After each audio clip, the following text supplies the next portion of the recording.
Good evening and welcome to the News Roundup for Wednesday, January 18. I am Abigail Smythe. Among the stories in this evening's newscast, opposition leader won't engage in constitutional reform, agenda that reduces oversight of states of public emergency. Lawyers representing Sprint legend Usain Bolt threaten legal action against SSL if they fail to return his $12 million. Ministry of Health reports a surge in COVID-19 cases over the last week. Shopkeeper shot and killed outside his business place in St. Anne. Sources confirm major investigation into suspected fraud at Knox Community College. In business, point-to-point inflation rate in single digits as economy continues to grow. In the region, Antiguans head to the polls in one of the most closely contested general elections in the country's history. Further overseas, China's population on the decline. And in sports, RJR Gleaner National Sportsman and Sportswoman of the Year Awards ceremony to be held this Friday. Teach them! Always make sure the message reach them! Now for the news in detail. Lawyers representing Sprint legend Usain Bolt have written to the management of Stocks and Securities Limited, SSL, threatening legal action if the entity fails to return his $12 million investment in the financial institution. In a letter to SSL on Monday, Bolt's attorneys Frater, Ennis and Gordon argued that as of October last year, the former athlete had $12.7 million in his account at the financial institution. According to the attorneys, they have been informed that Bolt's account has been significantly depleted since then, and the balance is now $12,047. Lead attorney Linton Gordon says Bolt is outraged and wants a full return of his investment, which the sprinter said was for his retirement as well as the protection and maintenance of his parents. Mr. Gordon says the letter to SSL states that the company has 10 days in which to return the funds, and if they fail to do so, civil and criminal proceedings will be launched in court.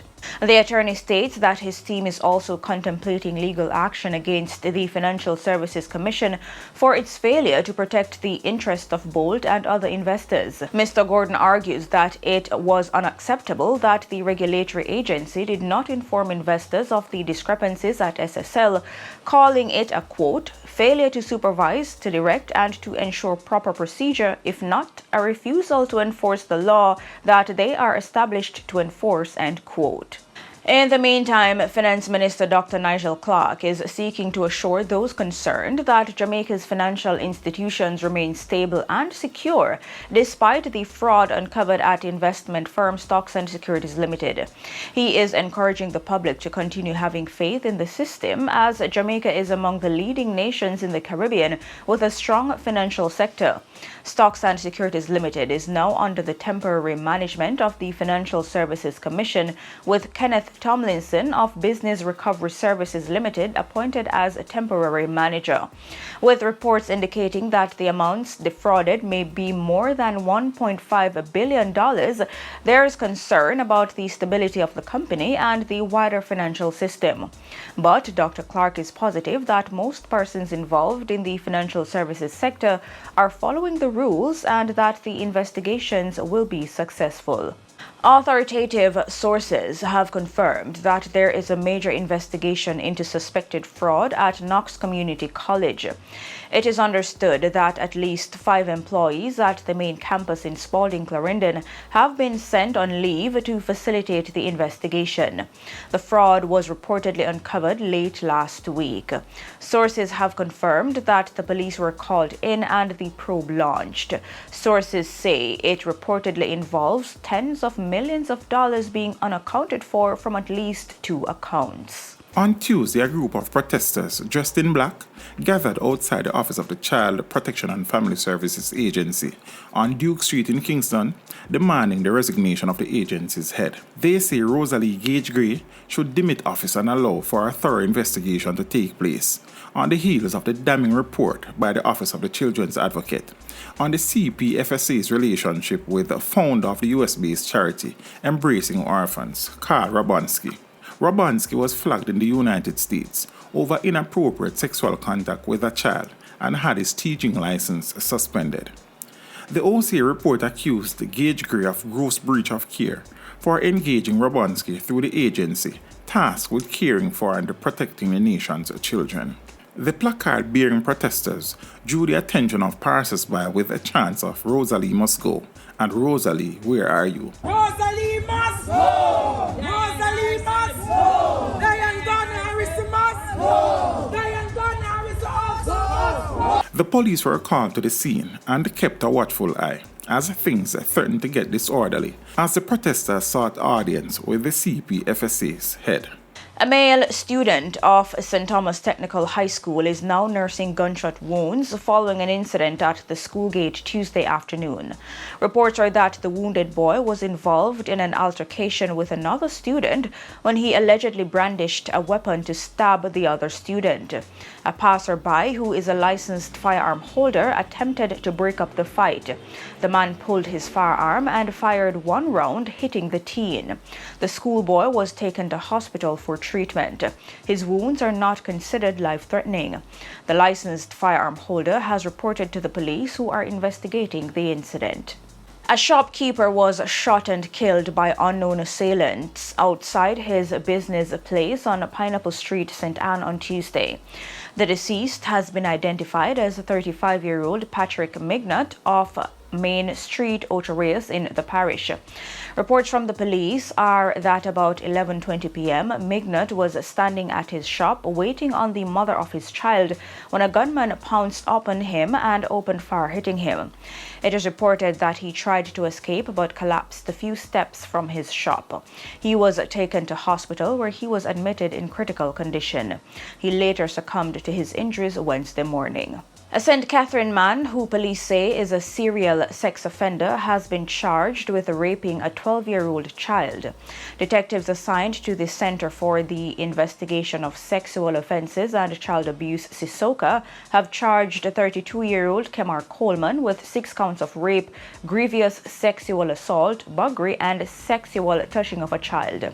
Reports are that on several occasions, Coleman inappropriately performed sexual acts on a 12-year-old child when she was at home.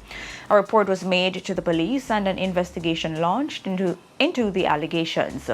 Coleman was arrested and subsequently charged following a question and answer session in the presence of his attorney on Monday, January 16.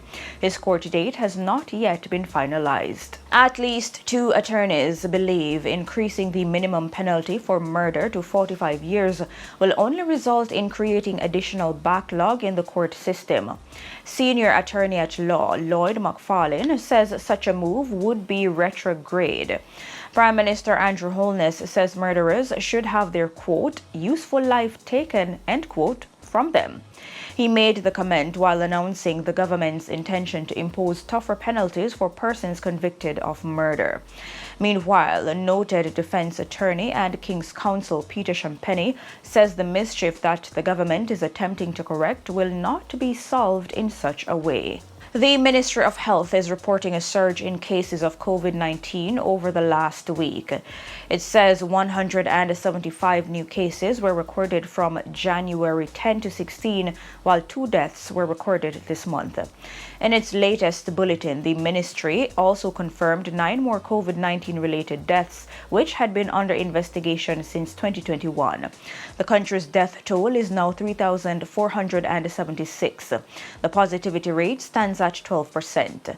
56 of the new COVID-19 cases were recorded in Kingston and St. Andrew, followed by St. Catherine with 30, St. Anne with 24, St. James had 17, and St. Mary 13. Opposition leader Mark Golding says he will not engage in a constitutional reform agenda that reduces parliamentary oversight of states of public emergency. He says he will not support any move that damages the democratic traditions of Jamaica. This is his response to concerns that Jamaica's move toward a republic could be stalled due to the unwillingness of the PNP to name their members to a committee being set up to guide the process. However, Mr. Golding says many of the statements statements made by Constitutional Affairs Minister Marlene Malahoo Fort have left him wary. While Prime Minister Andrew Holness and Minister Malahoo Fort have not expressed a public view toward amending the two-thirds parliamentary requirements to extend SOEs, the JLP has made it clear that they believe it's an indispensable tool in tackling Jamaica's high incidence of murders. This utilization of the enhanced security measure has repeatedly been rejected and blocked by the PNP's Senate minority. Mr. Golding says the JLP's approach to the Constitution does not inspire confidence. And opposition leader Mark Golding is questioning what he sees as the divide and conquer approach adopted by the government regarding the Accompong Maroons in St. Elizabeth. Accompong Maroon Chief Richard Curry has been at odds with the Andrew Holness administration in its attempts to exert sovereignty over the Maroon village. Prime Minister Holness has been on the record rejecting the notion of any other sovereign authority on the island beyond the state of Jamaica. However, Mr. Golding says the Maroons have always been accorded a level of autonomy which should be respected. He outlined several areas where he believes this should remain the case. A resident of Crane Park, Port Maria in St. Mary, is a recipient of a new home under the Indigent Housing Program. The resident, Peaches, and her family were severely affected by heavy rains and flooding last year. Their home was completely flooded and damaged beyond repair. The dwelling is a two-bedroom unit valued at approximately $9 million and was handed over by Prime Minister Andrew Holness in a ceremony over the weekend. Prime Minister Holness says the cost of the house is justifiable. I can see why this unit is $9 million because of where it is and how you would have to build. I notice you have a cellar under the unit, so you have raised it, and so all of those things contribute to the cost. So you would have had to use more steel in the decking of the floor and so forth. So it is quite justified, the expenditure.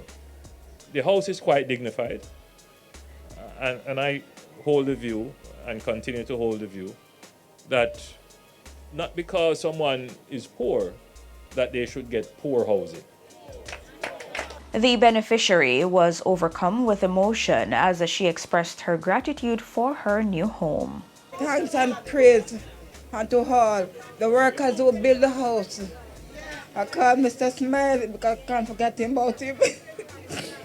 Give thanks and praise to all the workers who build the house, who give us thanks. I give us thanks for all of them. Minister of Local Government and Rural Development Desmond McKenzie says this is one of several units built in the parish of St. Mary. This is the fourth unit that we have constructed in the parish. My next visit is to go with Member of Parliament Montague to Arakabessa at Hamilton Mountain to hand over that unit, which is ready. In business news, the Statistical Institute of Jamaica, Statin, is reporting that the point-to-point inflation rate for December 2022 was 9.4%. The point-to-point inflation rate is the measurement of the increase in the price of goods and services over a given period, in this case, 12 months. Point-to-point inflation for the previous month was 10.3%. Director General of Statin, Carol Coy, says the changes in the general level of prices of goods and services was driven by an increase in the index for food and non-alcoholic beverages, which was at 13.8%. It was also aided by a 23.9% index for the Restaurants and Accommodation Services Division, as well as housing, water, electricity, gas, and fuels at 2.8%. Ms. Coy adds that the agricultural sector also saw a rebound from weather conditions, which resulted in lower prices for agricultural produce. In the region, Antiguans went to the polls today in one of the most closely contested general elections in the country's history. The polls opened at 6 this morning. Gaston Brown's Antigua and Barbuda Labour Party is seeking a third consecutive term, but the incumbent Prime Minister is facing a strong challenge from the United Progressive Party UPP and the Democratic National Alliance DNA. The Barbuda People's Movement BMP, led by Trevor Walker, is looking to retain its parliamentary seat to represent Barbuda. At least 3 election observer groups representing the Organization of American States, CARICOM, and the Commonwealth monitored the country's electoral process. The observer missions have been meeting with various social and political groups in the country, including the political parties, the National Youth Parliament, Association of Antigua and Barbuda, and members of the media. And on the international scene, for the first time in decades, China has fewer people than it did at the start of last year. The world's most populous country has worried for years about an aging citizenry effect on its economy and society, but its population was not expected to go into decline for almost a decade. The National Bureau of Statistics reported that the country had 850,000 fewer people at the end of 2022 than the previous year.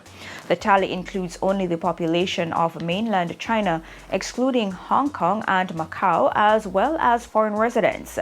According to official figures, over 1 million fewer babies were born than the previous year amid a slowing economy and widespread pandemic lockdowns. The Bureau reported 9.56 million births in 2022 compared to 10.62 million in 2021. Deaths rose from 10.14 million to 10.41 million. China has sought to bolster its population since officially ending its one-child policy in 2016. Since abandoning the policy, China has sought to encourage families to have second or even third children, with little success, reflecting attitudes in much of East Asia, where birth rates have fallen precipitously. In China, the expense of raising children in cities is often cited as a cause. And in sports news, the RJR Gleaner National Sportsman and Sportswoman have been nominated for the Sportswoman of the Year title, and 3 men for the Sportsman of the Year. The female nominees are Lamara Distin, Shelley Fraser Price, Brittany Anderson, Sharika Jackson, Shanika Ricketts, Elaine Thompson-Hera, Genevieve Russell, and Janelle Fowler. Male nominees are Rashid Broadbell, Jahil Hyde, and Rovman Powell. The event will be held at the Jamaica Pegasus Hotel. And of course, we wish all our sportsmen and sportswomen the best. And that's it for your news roundup for today. I am Abigail Smythe. See you next time.